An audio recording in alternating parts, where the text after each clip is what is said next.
नमस्कार मंडळी, सर्वप्रथम तुम्हाला सर्वांना श्री स्वामी समर्थ.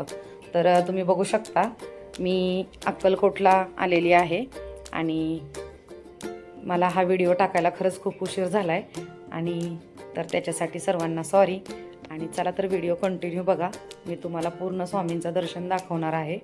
तर आम्ही तिकडे पार्किंगला गाडी पार्क करून तिथून आम्ही चालत स्वामींच्या मंदिराकडे निघालो होतो.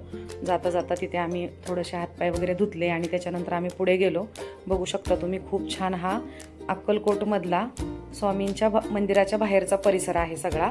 त्याच्यानंतर आम्ही आतमध्ये गेलो आणि आतमध्ये एंट्री केल्याच्यानंतर तिथं आम्ही नारळ, फुलं, जे काही आपल्याला देवदर्शनाला जाताना लागतं ते सामान घेतलं सगळं.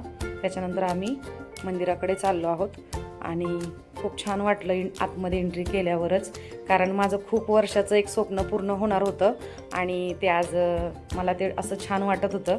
मी खूप वर्षापासून स्वामींच्या दर्शनाला जायचं होतं मला अक्कलकोटला, पण योगच येत नव्हता. तो आज योग आलेला आहे. तर बघू शकता गाभाऱ्यामध्ये आम्ही एंट्री केली आहे. छान स्वामींचं स्क्रीनवरती स्वामी दिसत आहेत, कारण कसं आहे ना, तिकडे आतमध्ये गेलं की आपल्याला व्हिडिओ नाही काढून देत.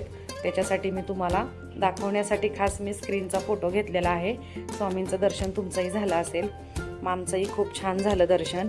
त्याच्यानंतर आम्ही तिथे आजूबाजूला खूप छान असं काही लोक विक्री करायला बसलेले होते. त्यांच्याकडनं पण आम्ही खूप छान काय खरेदी केली.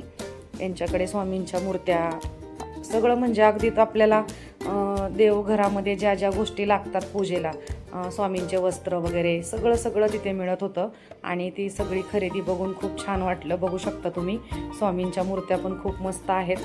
पूर्ण रेखीव काम केलेलं आहे. अशा मूर्त्या आपल्याला इतर कुठे मिळत नाहीत.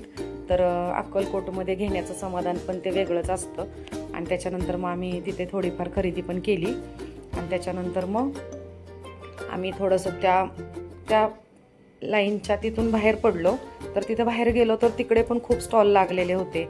मग त्या स्टॉलमध्ये सगळे प्रसाद वगैरे आणि गंध, आपलं जे काय पूजेमध्ये मिळतं तेच तिकडे पण मिळत होतं आणि ते खूप भारी वाटत होतं.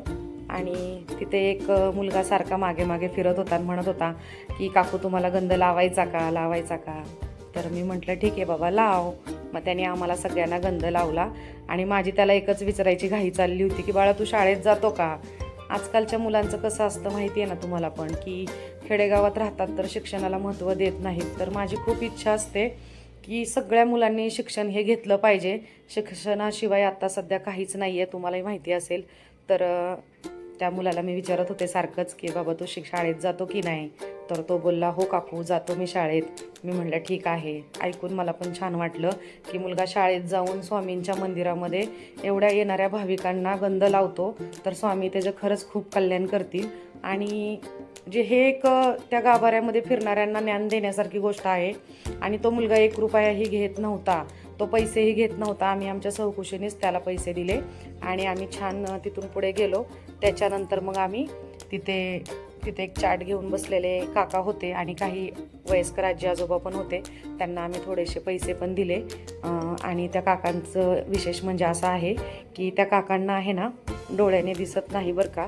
तर मला ते बघून खरंच खूप वाईट वाटलं, म्हणून मी त्यांच्याकडून एक तारक मंत्राचा चार्ट घेतला आणि त्यांना आम्ही पैसे दिले. असे नाहीतर अशी आपण एखाद्याला मदत करतोय ना, ते समाधान खूप वेगळंच असतं.